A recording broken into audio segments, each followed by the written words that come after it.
The last step, step 1, give them back to God. Step 2, respond correctly. Step 3, pray for them through life. And that's what this whole time has been.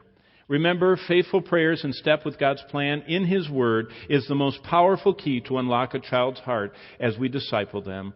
And the battle for a child's soul is won one prayer at a time. Is anything too hard for the Lord? As it says in Genesis 18:14.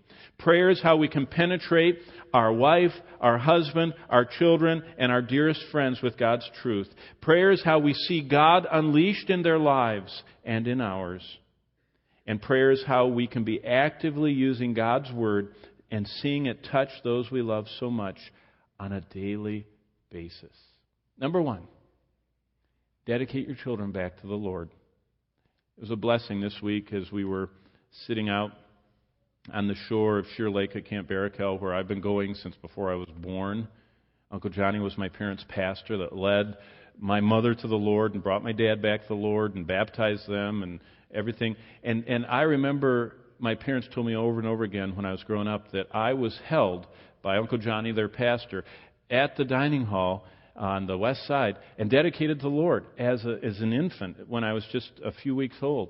And so that always stuck in my mind. And so each of our children, as they were born, over all these years, our 8 children, wherever we lived, when we lived in California, when we lived in New England, where we lived in Oklahoma, after the birth of our children, we always motored up to Camp Barrakel and had Uncle Johnny hold each of our kids. And now we dedicated them at whatever church we were serving, but we also had him pray a prayer of dedication over them. And as we were sitting on the lake, I said to the little 4 buddies, I said, "You see down at the end of that lake?" I said, "Did you know that each one of you were held in the arms of my pastor, Uncle Johnny, and dedicated to the Lord?" And they said, "Really?" I said, "Yeah, I even have movies. You ought to hear what he prayed for you and what he believed that God would do with your lives." Number 1, dedicate your children. Give them back to the Lord. Number 2, respond correctly when they don't respond to God. And number 3, never stop praying for them. And those are the 3 steps to parenting that God will say, "Well done, good and faithful servant." Enter into the joy of your Lord, no matter how your children turn out.